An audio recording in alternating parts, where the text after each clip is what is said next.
Hello दोस्तों, स्वागत है आप सभी का स्लीपी क्लासेस में। तो आज के प्रीमिक्स में 5 क्वेश्चंस हम डिस्कस करेंगे बहुत इंपॉर्टेंट सेगमेंट से, पॉलिटी एंड गवर्नेंस। तो शुरुआत करते हैं पहले क्वेश्चन के साथ, देखते हैं किस लेवल की प्रिपरेशन है आपके आने वाले प्रीलिम्स एग्जामिनेशन के लिए। तो पहले क्वेश्चन में बात हो रही है एनफोर्समेंट डायरेक्टरेट के बारे में। आपको यहाँ 2 स्टेटमेंट्स दी गई हैं, पूछा जा रहा है इनमें से कौन कौन सी करेक्ट है और उसी के आधार पर आपको 4 कोड्स यहाँ पर प्रोवाइड किए गए हैं। पहली स्टेटमेंट देखते हैं, ऑर्गेनाइजेशन के लिए कह रहे हैं कि it is also mandated with the task of enforcing the provisions of बेनामी ट्रांजैक्शंस प्रोहिबिशन एक्ट ऑफ 1988। और सेकंड कह रहे हैं कि presently it is a department, it is a part of the department of economic affairs. तो 2 statements आपको यहाँ पर दी गई हैं एनफोर्समेंट डायरेक्टरेट से रिलेटेड। थोड़ा सोचिए इसके बारे में, करेक्ट ऑप्शन मार्क कीजिए, डिस्कस करते हैं फिर इस क्वेश्चन को। तो देखिए यहाँ पर आपकी दोनों ही स्टेटमेंट्स गलत हैं। किस तरीके से गलत हैं कि पहली बात, जो आपका ये बेनामी ट्रांजैक्शंस प्रोहिबिशन एक्ट ऑफ 1988 है, इसके प्रोविजंस के आधार पर आपका इस ऑर्गेनाइजेशन के फंक्शंस काम नहीं करते हैं। और ये पहले आपका डिपार्टमेंट ऑफ इकोनॉमिक अफेयर्स के अंदर था, अब ये आपका डिपार्टमेंट ऑफ रेवेन्यू के अंदर आ गया है, जो कि आपकी मिनिस्ट्री ऑफ फाइनेंस के अंदर है। ठीक है जी, दोनों स्टेटमेंट्स आपकी गलत थी। डी ऑप्शन यहाँ पर करेक्ट ऑप्शन है। डिस्कस कर लेते हैं, फैक्चुअल नेचर का आपका क्वेश्चन था, डिफिकल्टी लेवल हम मीडियम कह सकते हैं। तो रिसेंटली क्या हुआ है, जो आपका ईडी है, एनफोर्समेंट डायरेक्टरेट है, इन्होंने ट्रांसफर किए हैं assets worth approximately 8.5 thousand crore to the public sector bank, जिन्होंने काफ़ी लॉसेस सफर किए थे ड्यू टू बेसिकली जो आपका ये इतना बड़ा अमाउंट का जो लॉस है, इसे पूरा करने की कोशिश करते हुए यहाँ पर ये ट्रांसफ़र किया गया है। और किस वजह से था, क्योंकि काफ़ी फ्रॉड्स हुए थे आपके विजय माल्या, नीरव मोदी और चेसुल चौकसी द्वारा, तो इसीलिए ये ट्रांसफर किया गया था। वहीं से आपके लिए एनफोर्समेंट डायरेक्टरेट से रिलेटेड क्वेश्चन आपका तैयार किया गया है। तो मल्टी डिसिप्लिनरी ऑर्गेनाइजेशन है, तो यहाँ पर 2 इंपॉर्टेंट एक्ट्स हैं जिसके आधार पर ये काम करता है। कौन सा है? पहला है आपका foreign exchange management act of 1999 और दूसरा है prevention of money laundering act of 2002। तो ये 2 एक्ट्स तो आपके लिए इंपॉर्टेंट हैं ही। तो ओरिजिन किस तरीके से हुआ था, तो बेसिकली इसे पहले एनफोर्समेंट यूनिट के नाम से जाना जाता था। 1956 में इसकी स्थापना की गई थी और ये उस दौरान आपका डिपार्टमेंट ऑफ इकोनॉमिक अफेयर्स के अंदर था। बाद में ये आपका शिफ्ट कर दिया गया था 1957 में, इसका नाम रख दिया गया था एनफोर्समेंट डायरेक्टरेट, और जो इसका एडमिनिस्ट्रेटिव कंट्रोल था वो आपके डिपार्टमेंट ऑफ रेवेन्यू को शिफ्ट कर दिया गया था 1960 में। तो ये इंपॉर्टेंट एक्ट्स हैं जिसके आधार पर ये आपकी डायरेक्टरेट काम करती है और इनके फंक्शंस इन्हीं एक्ट्स के प्रोविजन के आधार पर निर्भर रहते हैं। ठीक है जी, सिंपल सा क्वेश्चन था, बट इस तरीके के जो फैक्ट्स रहते हैं उन्हें टाइम एंड अगेन रिवाइज करते रहें, तो एग्जाम में अगर ऐसा क्वेश्चन आए आपको तो आप इजीली वहां पर मार्क कर सकते हैं। अगले क्वेश्चन की ओर बढ़ते हैं। बात हो रही है यूनियन टेरिटरी से रिलेटेड, क्योंकि एडमिनिस्ट्रेशन से रिलेटेड आपको यहाँ पर कुछ स्टेटमेंट्स दी गई हैं। पूछा जा रहा है इनमें से कौन कौन सी करेक्ट है और उसी के बेसिस पर आपको 4 कोड्स यहाँ पर प्रोवाइड किए गए हैं। पहली देखते हैं, कह रहे हैं हर एक union territory, every union territory आपकी एडमिनिस्ट्रेट की जाएगी प्रेसिडेंट द्वारा, एक्टिंग थ्रू एन एडमिनिस्ट्रेटिव, जो कि उनके द्वारा अपॉइंट किया जाएगा एडमिनिस्ट्रेटर द्वारा। सेकंड में कह रहे हैं जो आपके प्रेसिडेंट रहेंगे वो अपॉइंट कर सकते हैं गवर्नर को भी किसी स्टेट के as the administrator of an adjoining union territory. Third में कह रहे हैं जो आपकी लेजिस्लेटिव पावर है पार्लियामेंट की for the union territories on subjects of state list, वो आपकी अफेक्ट हो जाती है after establishing a local legislature for them. तो 3 स्टेटमेंट्स आपको यहाँ दी गई हैं, पूछा जा रहा है कौन सी इसमें से करेक्ट है। तो conceptual as well as factual nature का क्वेश्चन है, थोड़ा सोचिए इसके बारे में, करेक्ट ऑप्शन मार्क कीजिए, डिस्कस करते हैं फिर इस क्वेश्चन को। तो देखिए पहली 2 स्टेटमेंट्स बिल्कुल करेक्टली बताया गया है कि हर एक यूनियन टेरिटरी आपकी प्रेसिडेंट द्वारा ही एडमिनिस्टर की जाती है। किस तरीके से कि वो एक एडमिनिस्ट्रेटर वहां पर अपॉइंट कर देते हैं अपने बिहाफ पे। और सेकंड स्टेटमेंट में करेक्टली बताया गया है कि किसी भी गवर्नर को ये कहा जा सकता है किसी स्टेट की कि एडजॉइनिंग अगर यूनियन टेरिटरी है तो वो उसके एडमिनिस्ट्रेटर का भी कार्यभार संभालें।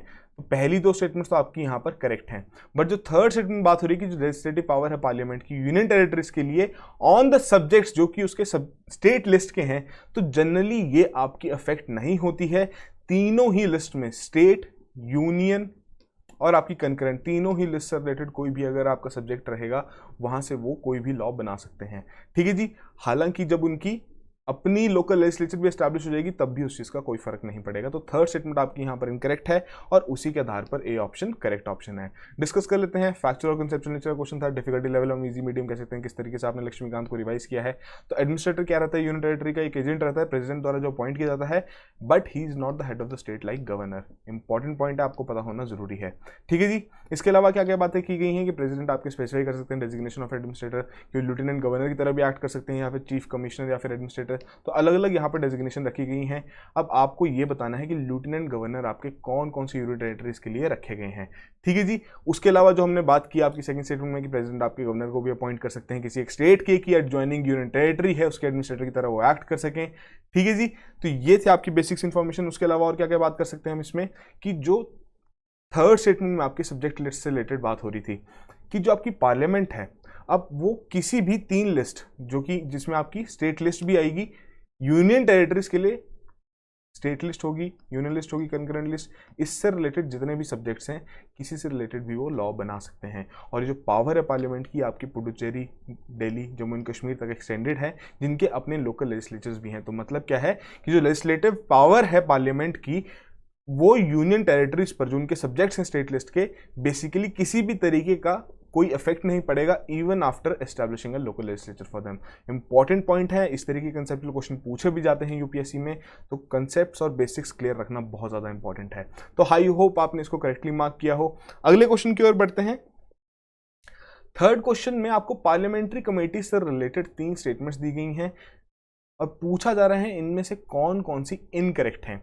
पहले में कह रहे हैं आपकी अपॉइंट की जाती है और इलेक्ट की जाती है बाय द हाउस और नॉमिनेटेड बाय द स्पीकर और चेयरमैन। सेकंड कह रहे हैं आपके जो स्पीकर और चेयरमैन रहेगी उनके डायरेक्शन के अंडर काम करेंगे। थर्ड में कह रहे हैं जो इनकी रिपोर्ट रहेगी वो प्रेसिडेंट को प्रेजेंट की जाएगी। और फोर्थ में कह रहे हैं कि इनमें से कोई भी आपकी इनकरेक्ट स्टेटमेंट नहीं है।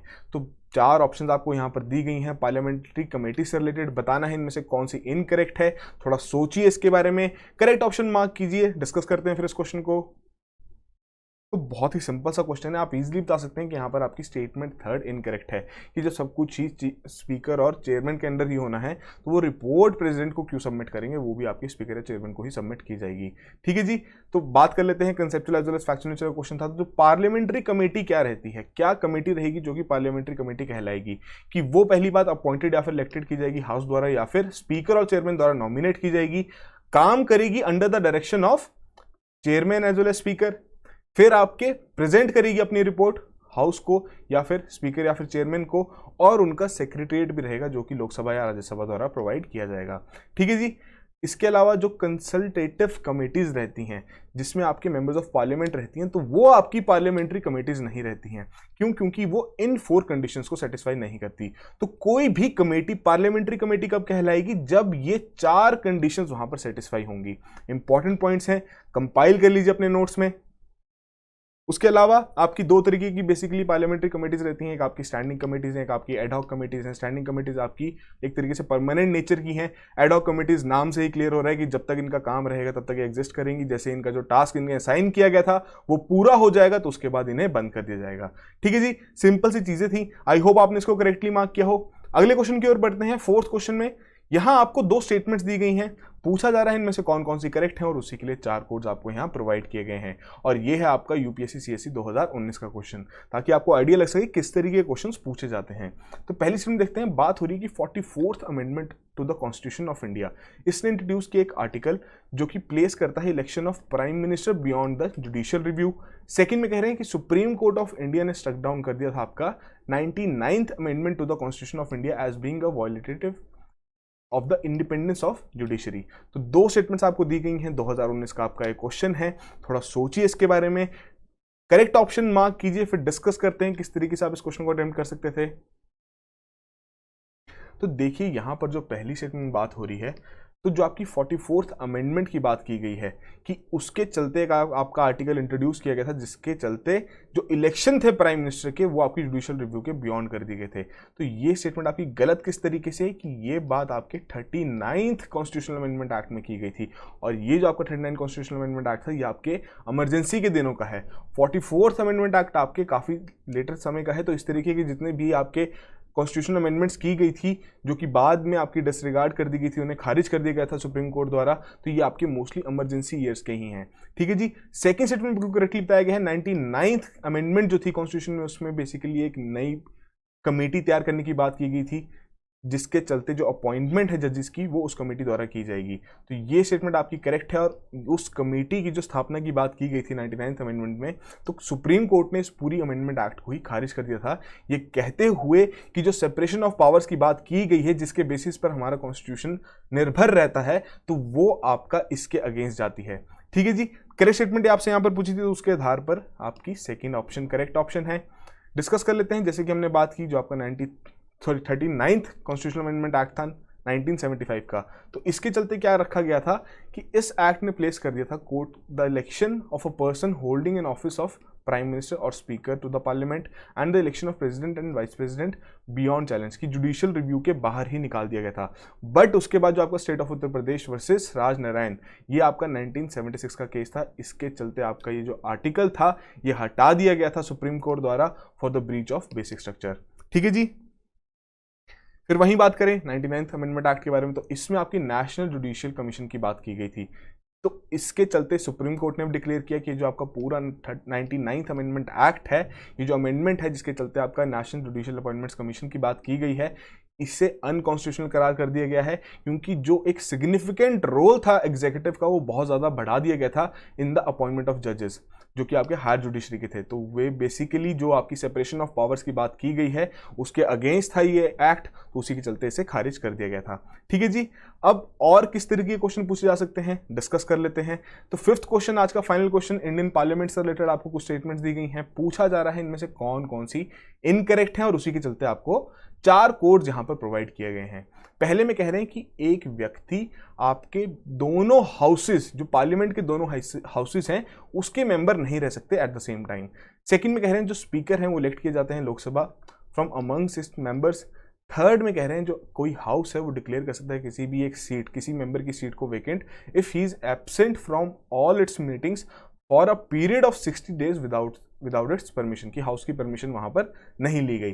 फोर्थ में कह रहे हैं जो आपके चेयरमैन या स्पीकर रहेंगे, उन्हें अगर कोई भी मेंबर ऑफ पार्लियामेंट अपना रेजिग्नेशन सौंप रहा है तो उन्हें एक्सेप्ट करना पड़ेगा। तो ये 4 स्टेटमेंट्स की बात की गई है। इनकरेक्ट स्टेटमेंट आपसे यहां पर पूछी गई है, थोड़ा सोचिए इसके बारे में, करेक्ट ऑप्शन मार्क कीजिए, फिर डिस्कस करते हैं इस क्वेश्चन को। तो देखिए जो पहली स्टेटमेंट में बात हो रही है, करेक्टली बताया गया है कि किसी भी व्यक्ति को यह राइट नहीं रखा गया है कि वो दोनों houses, Rajya Sabha as well as Lok Sabha कि दोनों के मेंबर रह सकें at the same time. Second में भी करेक्टली बात किया गया है, तो बहुत ही सिंपल सेंटेंस था, आप इजीली बता सकते हैं कि आपकी सेकंड स्टेटमेंट तो बिल्कुल करेक्ट है ही। थर्ड में बिल्कुल करेक्टली बताया गया है किस तरीके से एब्सेंटी का जो क्राइटेरिया रखा गया है वो किस तरीके से फुलफिल किया जाएगा। और जो फोर्थ स्टेटमेंट है उसमें ये आपकी इनकरेक्ट स्टेटमेंट है कि जरूरी नहीं है कि उन्हें रेजिग्नेशन एक्सेप्ट करना है। डिस्कस करते हैं, बट उससे पहले करेक्ट ऑप्शन मार्क कर लें। फोर्थ स्टेटमेंट आपकी इनकरेक्ट है, so B option is your correct option. ठीक है जी। तो factual as well as conceptual nature का क्वेश्चन था, पार्लियामेंट किस तरीके से काम करता है ये आपको पता होना बहुत जरूरी है।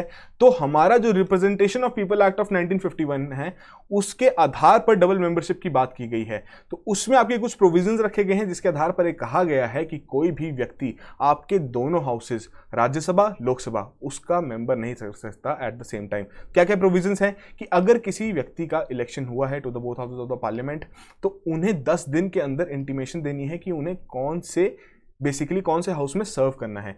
अगर वो इंटीमेशन नहीं दे पाते हैं तो जो उनकी राज्यसभा की सीट रहेगी वो आपकी वेकेंट हो जाएगी। सेकंड में कह रहे हैं कि जो आपके सिटिंग मेंबर रहेंगे किसी भी एक हाउस के, अगर उनका दूसरे हाउस के इलेक्शन हो जाता है तो उनकी जो पहले हाउस की सीट थी वो वेकेंट हो जाएगी। तो यहाँ पर कुछ भी नहीं है कि अगर लोकसभा में वो थे और राज्यसभा में उनका इलेक्शन हो जाता है या वहाँ पर उनको सीट मिल जाती है तो उन्हें लोकसभा वाली सीट छोड़नी ही पड़ेगी। थर्ड में जो बात हो रही है कि अगर किसी व्यक्ति का इलेक्शन होता है to the 2 seats in the house, तो he should exercise his option for 1, otherwise आपकी दोनों ही सीट्स यहां पर वेकेंट हो जाएंगी। तो इंपॉर्टेंट है प्रोविजंस, और उससे खास बात क्या है कि कौन से एक्ट के आधार पर कहा गया है, representation of people act of 1951। वहीं बात करें रेजिग्नेशन के बारे में, तो कोई भी व्यक्ति या कोई भी आपका मेंबर ऑफ पार्लियामेंट रहेंगे वो रिजाइन कर सकते हैं अपनी सीट को। चेयरमैन रहेंगे राज्यसभा के या फिर स्पीकर रहेंगे लोकसभा के, उन्हें वहाँ पर अपना रेजिग्नेशन सौंप सकते हैं। और जैसे ही सीट बेसिकली वहाँ पर जैसे रेजिग्नेशन सौंपेंगे सीट उनकी वेकेंट हो जाएगी। बट यहाँ पर चेयरमैन और जो स्पीकर हैं वो ये भी हो सकता है कि वो रेजिग्नेशन वहाँ पर एक्सेप्ट ना करें if he is not satisfied, और उन्हें लगे कि ये वॉलंटरी नहीं है, जेन्युइन रीजंस के लिए रेजिग्नेशन नहीं दिया जा रहा है। ठीक है जी। उसके अलावा जो एब्सेंस के बारे में हमने बात की कि कोई भी हाउस डिक्लेयर कर सकता है किसी भी मेंबर ऑफ पार्लियामेंट की सीट को एज अ वेकेंट अगर वो एब्सेंट रहते हैं from all it's meeting for a period of 60 days without its permission. ठीक है जी। तो ये कुछ इंपॉर्टेंट चीज़ें हैं पार्लियामेंट से रिलेटेड जो कि आपको पता होनी जरूरी है कि क्वेश्चन किसी भी फॉर्म में आपके सामने आए तो वहां पर आप करेक्टली मार्क कर सकें। ठीक है जी, तो आज के हमारे 5 क्वेश्चन यहीं खत्म होते हैं। आई होप आपने समझ नहीं 5 आउट ऑफ 5 यहां पर स्कोर किया हो, बट स्टिल जो भी आपका स्कोर रहा है कमेंट बॉक्स में जरूर मेंशन कीजिए और इसी तरीके से रेगुलरली इस इनिशिएटिव को फॉलो कीजिए। प्रीलिम्स का समय नजदीक आ रहा है, जितनी ज्यादा आप प्रैक्टिस करेंगे, जितने ज्यादा क्वेश्चन आप सॉल्व करेंगे, उतना ही बेहतर रहेगा आपके प्रीलिम्स एग्जामिनेशन का रिजल्ट, क्योंकि जितनी ज्यादा प्रैक्टिस करेंगे उतनी चीजें आप रिटेन कर पाएंगे और कहीं ना कहीं वो आपके रिजल्ट में भी झलकेगी चीज। तो उसी के चलते हमारी 10 फुल लेंथ टेस्ट की सीरीज भी लॉन्च की गई है, जिससे की डिटेल्स हमारी वेबसाइट पे अवेलेबल हैं, आप जाके चेक कर सकते हैं। और एक और पीस ऑफ इन्फॉर्मेशन, हमारा बैच 5 लॉन्च कर दिया गया है, जिसमें आपका पीसीएम बैच है जीएस कंपोनेंट के लिए।